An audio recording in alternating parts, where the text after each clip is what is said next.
worked in retail by day, I was a bouncer by night. But I only really did these jobs to feed my cocaine addiction. The life of a bouncer is very violent and pretty much anything went. I would stand on the door and get abuse after abuse.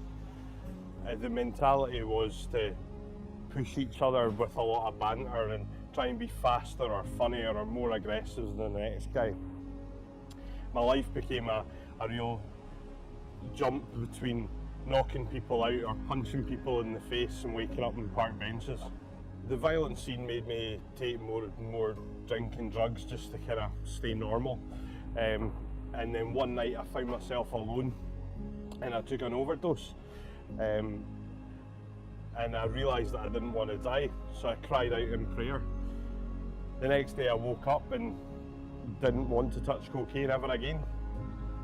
I put this down to my own strength and just being a strong character. But then something was different.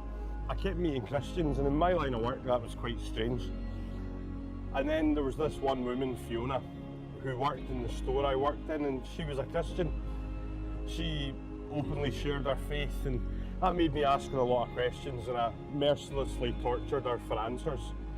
And she was really, really nice and didn't get angry and handed me a Bible and said I should maybe try reading it. I decided to ask Fiona out because I really started to fall for her. She said no. And then I thought she lived her life by this book, so I should maybe get the answer for why she should go out with me in this book. So I started to read it. And instead, I found a lot of other things.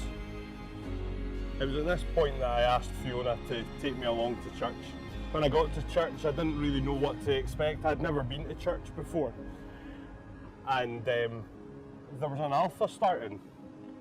So I thought, what have I got to lose? So I went along and did the alpha course. It was great to meet so many different people who made me feel just so welcome and were just really, really nice. And it really made me start to think about some of the bigger questions in life, like why would God choose to forgive me, or how could I even possibly remotely become a Christian? As the weeks went on, we got closer and closer, and you know, we ate together, we had fun together, we laughed over the discussions, and we really started to develop a real sense of family. And it was these people's lives, living out what it meant to be a Christian today, that really spoke to me and really encouraged me to think about things differently. Alpha really turned the questions I had into a belief about God, and that God really genuinely cares for me and everyone else.